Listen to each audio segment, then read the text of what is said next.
Okay, friend, in the previous episode, I outlined 3 of the 6 reasons people don't buy your stuff. At least 3 of the 6 reasons that people in the past, just based on anecdotal data, feedback, stuff that we put together, people haven't bought our stuff. And even better than just kind of knowing, okay, I got a problem.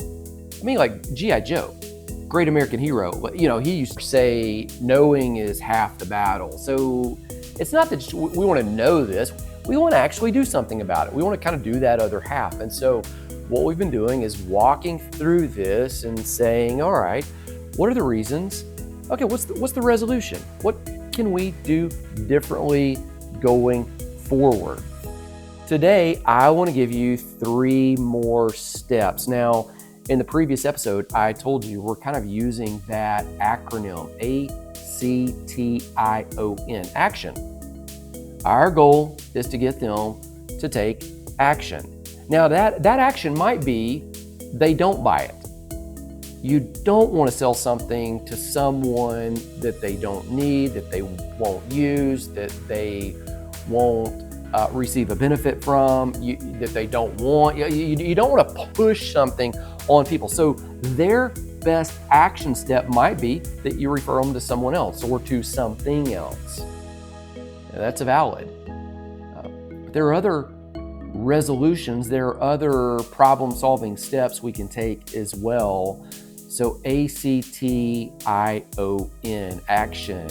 Remember last episode we talked about A, they might be at a different place than what you're offering right now. C, they can't envision themselves doing it. You got to connect the dots and show that it's possible for them. T, time or timing. They either don't have time to do it or it's just a matter of timing in this moment. Today, here's what I want you to listen out for. ACTI, the ideal customer has not been identified for this offer. In other words, it's just too vague. You haven't really drilled it down to say who would benefit. So as a result of that, nobody knows if they'll benefit from it or not, and so they don't take action. O, the offer is unclear. Meaning it might be clear in your mind, but they're a little bit confused. And this one's important. Confused buyers generally don't buy. And they generally don't reach back out to you and say, oh, I'm confused. And so, or call you and go, hey, I'm not certain what's going on here with this. If you're in the store and you're confused about what's on sale, what's not on sale, you might just ask. But when people are on the online space or they're on the other side of the screen and you're not there with them live, they tend to just bounce if the O, offer is unclear. And then N, and I want to highlight this because we're going to come back in a couple episodes and we're going to dialogue about it. N, no belief in you. Now, no belief in you doesn't necessarily mean you've got a negative reputation. It's not necessarily bad. It could be neutral. It's just they don't know if you can take them from the problem where they are to the potential that you're promising you're going to lead them to. And we're going to talk about in this how to get credibility, how to build all of this up. All right. Thanks for listening in. This is all part of just the business side of it. You got these ideas. You want to platform your message. We're really talking about here, how do you make a profit from it? Whether that's to earn a full-time income, whether that's to build something long-term, whether that's to set something aside, have a side hustle, whether that's just to fund the message and keep it going, you can do it. We're here to help. As always, look down in the show notes. We have some next best steps for you right there. Here's the training. Let's roll right into it.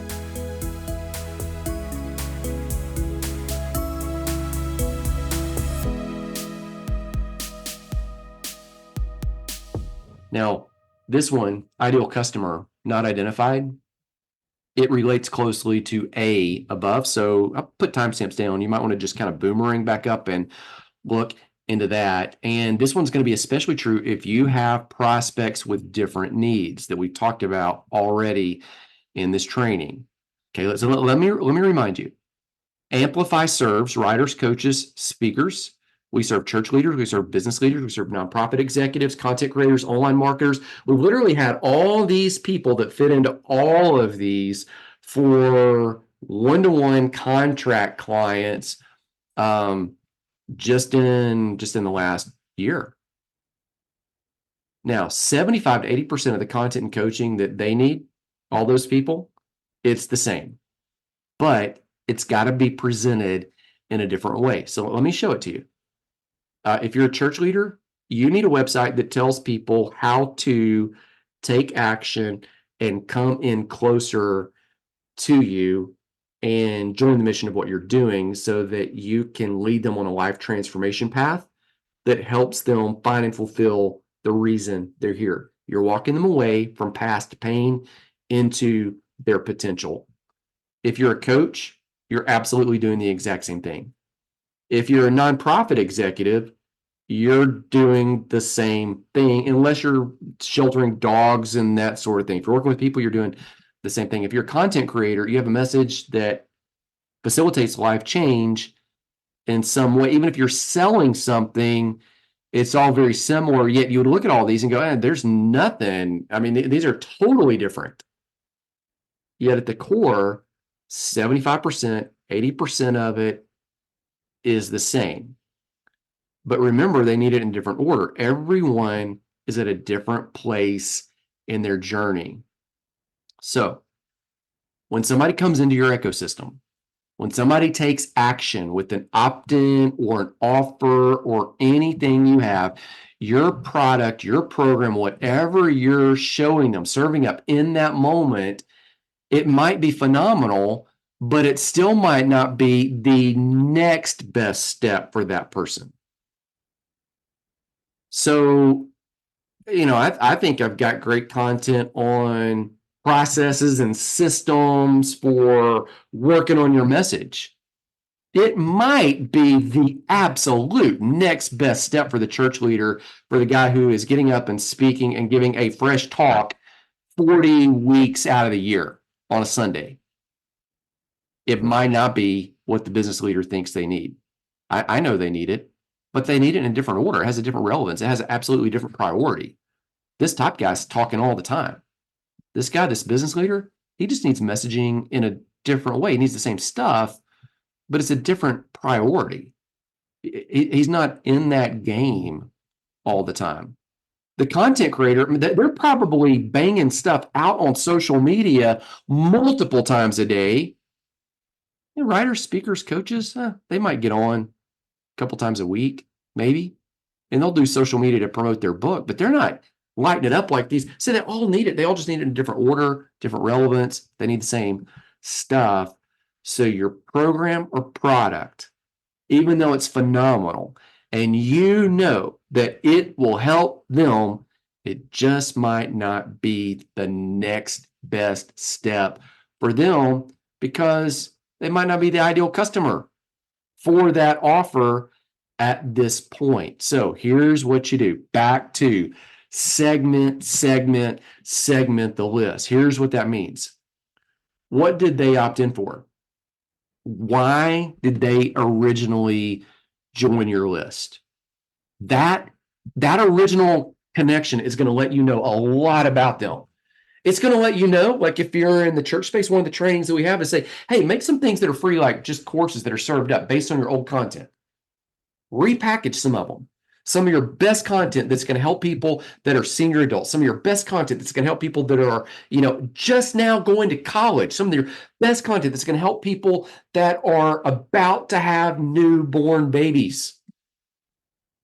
By knowing what they opted in for, this old content that you're just serving and packaging together, you are going to know how to serve them at an even higher level. And that's not just true of a church. That's true of any business, anything that you have. If you're a financial manager and you've got something that says, hey, how much, that's just kind of a free opt-in of how much life insurance do you need now? When should you look at it again? And what's the best way to get started, and answer some of their common questions about whole term life, all of that, hybrid models. Man, somebody that opts into that is a whole different place than somebody that's saying, how do I manage, let's just make up something. How do I manage my retirement funds, now that I'm retired? Like, that's a whole, like, you just learned a whole lot about them based on what they opted in for. And now you know how to follow up with them and what's going to serve them next. Even though you know that an 18-year-old needs to know about retirement, it's just not relevant right now. They're not thinking about it. They're thinking about other things. Even though hey, that guy that's having that kid at 25, 26, 27, he needs to know about retirement. That's not what he's thinking about right now. He's thinking about securing that family in case something happens to him. So you see what I'm saying? Like, the ideal next step. And then that's going to help you know what's their specific pain point. And if you know that specific pain point, or that specific question, or that specific, and the pain point is not necessarily that they're hurting. It's just like, oh, I got to solve this issue. Oh, okay. Now it can all ultimately drive to the same deepest place in your funnel, but they're all going to take a different path to get there. And so you're kind of architecting them down in a different direction. And this is one of the reasons you need to draw it all on paper and map out the ideal path before you sell. Now, we talk about it in this module. You can review it. I'm going to put a link down to it below, designing your funnel. It's going to tell you how to blueprint everything you got going, how to determine multiple entry points, next steps, connect them, when to make an offer, when to do an upsell, all of that and more. It's going to help you really do this. Highlight, if I've got a blog or a podcast or social media and people kind of come into my ecosystem, how do I connect if I've got multiple books? From what do I send them from this book? What's the next step? Or if I've got a course, where do they go from this course? Or if I'm going from this course, that member, like, where do I send them? Like, what's the flow? And so you really just have to map it out. Let me show you what I mean. This is my wall in my office. If you've ever been on a Zoom call with me and you see in the background, you see all these cards, or you see the color, you go, what is that? That's what this is. Let me show you. So if you see the blue here, those are courses and books and opt-ins about grace. And you notice they all have a next best step. It doesn't connect anything over here to this. Purple is freedom. The green is purpose. The pink here is empowerment. Notice it's all just kind of driving people down. So let me just kind of circle this one right here. You can kind of see it while you're watching on the screen. That's a free opt-in. If they choose to opt into it, it's presented as a free offer. It sends them this email sequence, and then at some point it sends them this follow-up sequence. Look, if they bought a low ticket offer, it's to the same follow-up sequence. That ultimately sends them to this course right here. If they buy it, it sends them a follow-up sequence. Now notice over here, the grace. So if they buy this book, it sends them these sequences. And then ultimately, after that sequence, this little card tells me, oh, we're going to sling them from here over to here, to this other, to the green section, and that's going to drive them down deeper. And if they take advantage of that, yes, onboarding sequence. If they say no, it's going to send them in a different direction. So what I've done here, and I'm still experimenting with it, is just kind of going, all right, what's the next best step for each person? Look in the middle right there, gap. That's what it says. That means, hey, I don't have a next best step right here. I got to figure it out. If you look over on the right, there's a tag right there kind of sticking up at the window. It says, hey, if they hit this, we're going to send them an offer to this book way over here based on a certain action that they took. Here's another angle. You'll see some of these. You can't really read it. There's little stick-it notes tucked off to the side. What I'll do here is every week or so, I'll go grab some names of people that are in my email sequences, and I'll just kind of follow them down and make sure that regardless of what action they take, it's just taking them to a next best step based on their behavior and their pattern. So I know, okay, if they buy this book and they go to that course, it's going to send them an onboarding sequence, and then it's going to say, hey, would you like to jump on a call? I'll help you navigate all of this. And if they choose that, that's great. If not, hey, we'll send them in a different direction based on their behavior. So you just map it all out. All of these blacks, yeah, I got it on the back of the door. Those are all rubber bands that are kind of my lines connecting, going, okay, the dots are all connected there. Some of them have notes that connect to something else. There is another little look at it, all moving forward. You've got to map it out if you're going to make sure that you present it to the ideal customer. Okay, so one of the reasons people don't buy is the ideal customer not identified for that offer. Get us the right person, they'll buy. Now, by the way, let me say this. All this stuff on the wall, and I do it there because it was so hard to do this on the computer screen only. I've learned this. If I put it on the wall, I can see it, and it is so much easier to edit. It doesn't have to be perfect. It just needs to be, hey, this is my best guess of how to serve these people at the highest level. Let me try it. Let me see if it works. And if it does, great. If it doesn't, I can see it. And I can see what's not working. I can see where the gaps are. I had so many gaps in my follow-up sequences until I just put it on the wall. And literally took about a day, mapped it all out, different color cards to, for different, sorts of people and different based on actions and different kind of categories. So if they're a writer, it's all in green on one of the two websites running right there of mine. If it's, it's a church leader, it's all in blue. If it's a nonprofit, it's all kind of in this aqua color. But once I got that, I could see, okay, this person needs to go to here, not there. Here, they need that, but they need it at a different time and a different way. It needs to have a little bit different packaging that says in such a way that matters more to them. It's so much easier to see it when it's on paper. And once you got it on paper, even if you don't have a wall, put it on paper, get a poster, move it around, get a push pin board, move it around. You can always edit it. It's not permanent, but you got to be able to see it. Module for you to review is this: build a sales machine that sells on autopilot. That will help you create that system that's going to do that and lead people consistently to the next best step. Oh, your offer is unclear. Here's what I mean by that. Confused people rarely make purchases, and they don't stop to tell you they're confused. They just move on. So if somebody stumbles up on your site, your sales page, and they can't figure it out, they are not likely to make the purchase. Sometimes they do, and they're like, I bought something because I believe in you, but I don't even know what I bought. What did I buy? I've gotten those emails before, but it's rare. Most of the time, unless they understand exactly what's there on the page that they're going to purchase, they're not going to buy it. And if they're confused, they're not going to say, oh, I'm confused. Especially you're not in person. Like if you're in person, you're a salesperson that's selling a car, you're selling a book at a vendor event, or you're selling a crocheted blanket or something. They're going to tell me about the blanket. Or what does this do? Like, do you wear the blanket, or do you camp out in the blanket, or do you use it while you're watching TV? Or is this like a warm weather blanket, cold weather blanket? You can ask all these questions in person. Most of the time, my experience is being confused people, though, they don't like to feel stupid. And so they don't say, I'm confused. They just move on. Here's what you need to do about the offer. You need to create a one-liner for the offer that clearly states what it is. Okay, it's a course. This is an online, on-demand course that's going to help you. This is a group coaching opportunity.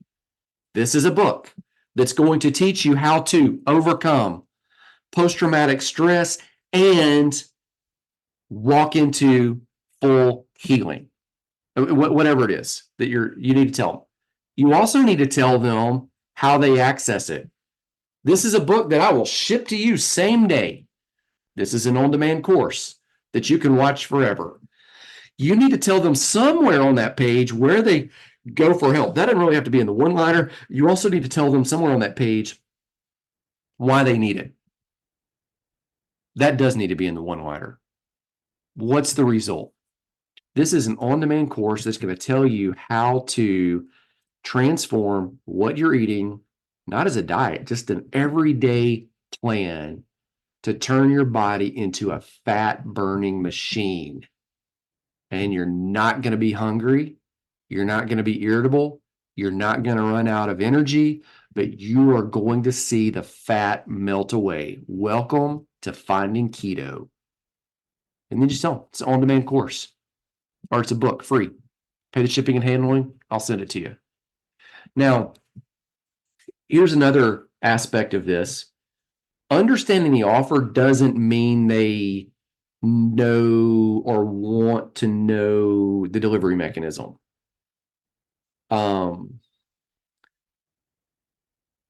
It doesn't mean that that's the only thing. It's a book. It doesn't mean they only know it's a course. It doesn't mean they only know the stuff I just told you. It also means, and I know we just kind of alluded to this, but I want to highlight it again and just make sure that you got it.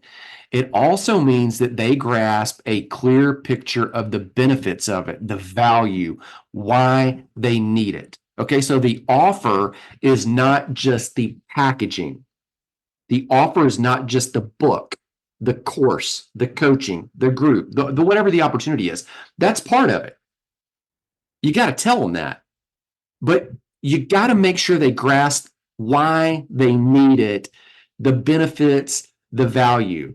Pro tip right here. Creators often lead with the features of a product. Oh, it's a course. It's got 5 modules that are an hour long each. This is 5 hours of my best content. I have done that before. But people don't purchase because of the benefits or the features. People purchase because of the benefits and even the benefits of the benefits. You get that? They don't purchase because it's a 300-page book. They purchase not because it's a hardback. They purchase because of what the content inside the book is actually going to do for them. They purchase not because you've got 7 hours of modules or 3 hours or 2 hours or an hour. They purchase because of what they're going to learn and practically apply based on what's in that module. And now here's what you got to remember is the buyer is unlikely to have language for this, even though they behave in this way. They're unlikely to say, oh, I didn't buy it because it's 300 pages, or I did buy it because it's 300 pages. They're not going to say that. But they behave in such a way that you'll know, oh, it's the transformation. It's the change that's in that 300 pages. That's why they bought it. That's what's happening here. Let me show you the difference. A feature is this, something about your product. It's the number of pages, the number of videos, all that kind of stuff. And you need to make sure that's clear when it comes to what's the offer, but you don't want to dwell on it. That's part of it. Like, they got to know, like, what's the delivery mechanism? Buying a book, buying a course, buying a group coaching opportunity. But you got to go farther to these benefits and benefits of the benefits. Let me show you what I mean. The benefit is why the feature actually matters. So why does it matter that it's an on-demand course? Why does it matter that it's in a book? And then the benefit of the benefit is what's the value of that benefit, what that means, how that helps them. Let me give you 2 examples and help you drive it. So this is Amplify. Amplify, one of the features of Amplify is it has worksheets and downloads. So that's my biggest on-demand course here on the Amplify website. So that course has all these worksheets, has all these downloads. They can get them, and and that might be where we would typically stop and go, oh, it's got 15 different worksheets and templates in all my slides. And people would say, so? They don't buy it because of that. What they buy it for is, hey, you've got the fill in the blanks that you can do as you watch, applying this content to yourself. The benefit of that benefit is, oh, hey, you're going to tailor make and create your game plan in real time. So you're going to walk out of this course with a done for you, specific to you, tailored for you application. See? That's different than just worksheets and downloads. LifeLift. Let me give you that example. LifeLift has online assessments with personalized video training. So, that's a feature. When people watch it, they go and they can take these assessments about their personality skills, about how they're uniquely created, and it's going to unlock videos specifically based on their answer. They can go watch all the videos they want, but it's going to unlock specific ones for them and say, hey, your personality is this. And let me tell you what that superpower means. Okay, well, you sell that. That's a feature. The benefit is specific feedback based on their answers. This is not cookie cutter. It is not one size fits all. One size where we start, but then we start drilling down unique to you. The benefit of the benefit is, hey, there's no canned responses. So this is going to apply uniquely to you. It's going to affirm some things, and it's going to push you a little bit. Then you're going to move forward into your unique purpose, not the same purpose for everybody else. Here's some examples of benefits, just to help you kind of start thinking. Okay, what does that mean? So you got the feature. What does it do? That feature is going to accelerate the results or knowledge. It's going to generate revenue for them. It might solve a specific problem that you've already listed on the webpage. It might alleviate some of the workload they have. It might be personal attention to their specific questions. Somehow it is not the feature. It's why does the feature matter? And then take that even farther and go, why does that matter?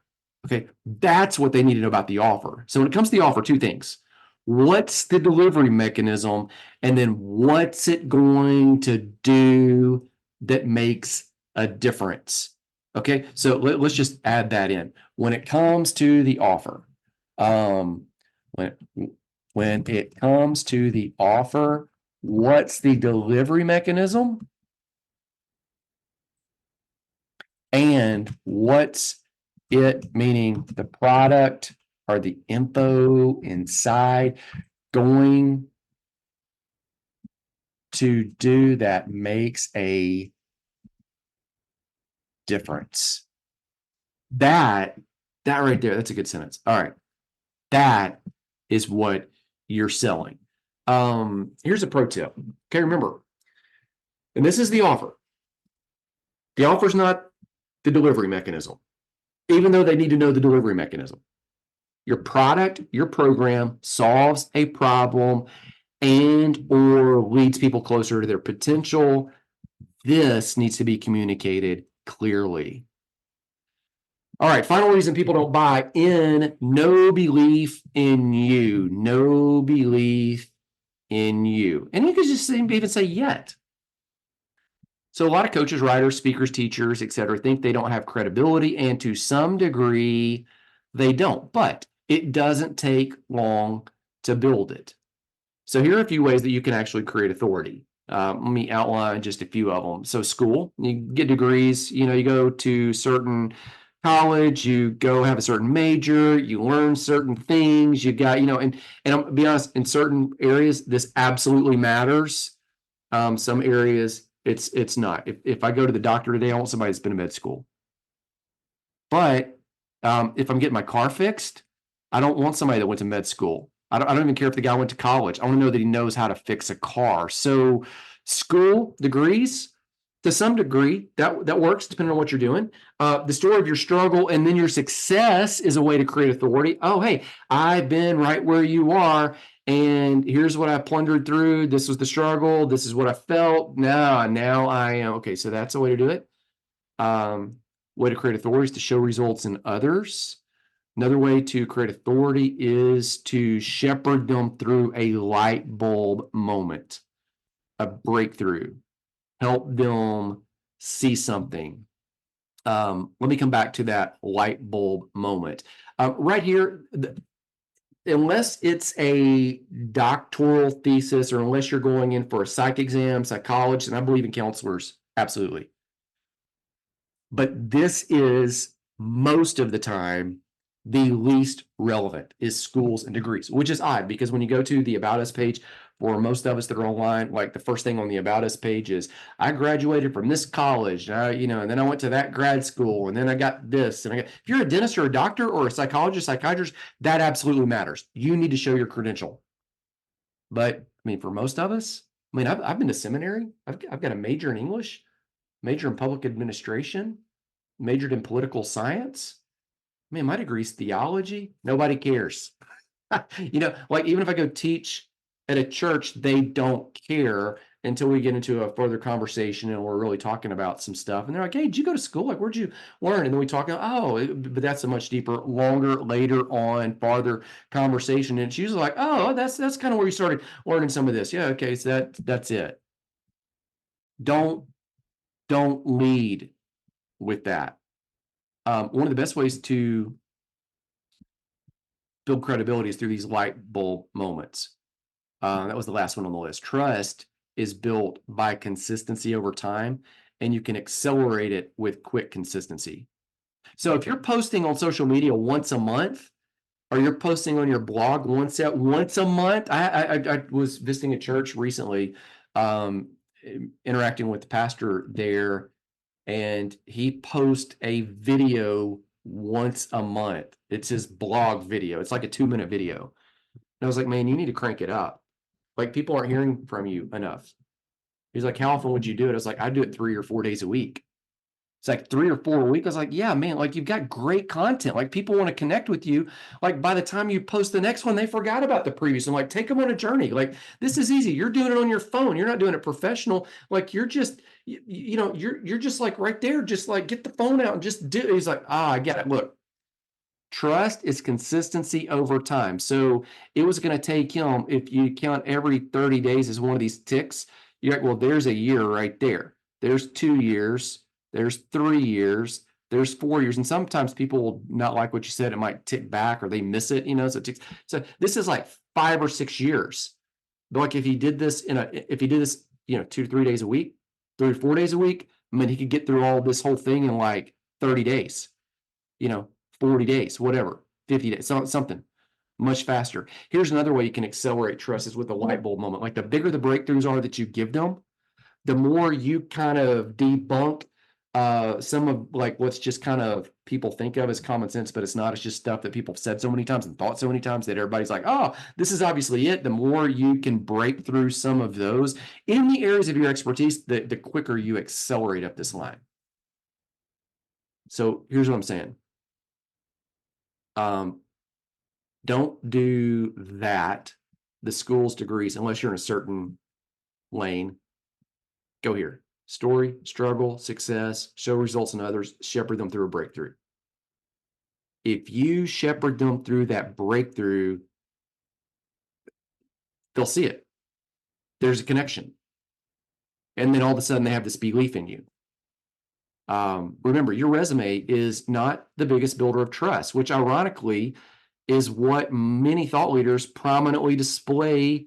I see pastors, I see coaches, I see other leaders do it, and it is the least relevant thing that people care about, except for, again, in certain industries.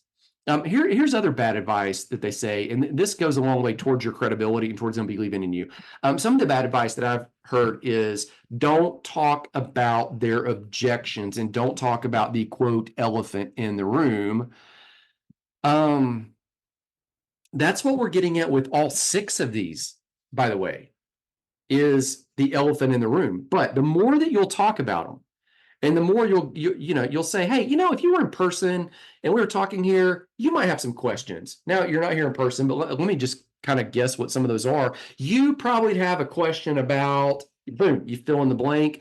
The elephant in the room is there whether you acknowledge it or not. And the more you acknowledge it and affirm it, on any of these levels, on any of these 6 that we've walked through, any of them, the more that you acknowledge all of them, that, oh gosh, the time, the timing, the packaging, the delivery mechanism, what they'll be able to achieve, the unclear nature of the offer and making it clear, the more that you're able to do that, the more that they will ultimately believe in you.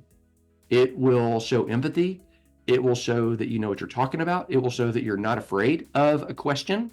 It will show that hey, your stuff's not for everybody. Some people are going to be better served by somebody else, and that doesn't mean they might not come back to you for something else, especially if you affirm that not everything is for everybody. So that elephant in the room is there whether you acknowledge it. Just do it. Address the objections up front. It shows empathy. It removes the opposition they already have. It causes belief in you to grow. All right. Module for you to review as we close out is this one, how to close sales with email. A lot of the languaging that you're going to want for this page is in that module with downloads, with templates that you can fill in, and it will say, hey, answer this question here, and you'll get it about your product. Hey, answer these objections, you'll get it about what people are thinking. And so these two modules right here really work, hand in hand, super close together. And you're going to want to make sure that your messaging addresses all 6 of those, ACTION, in some way. That's it. Comments, questions, call, text. Happy to jump on the phone. Happy to jump on Zoom. Let's talk soon.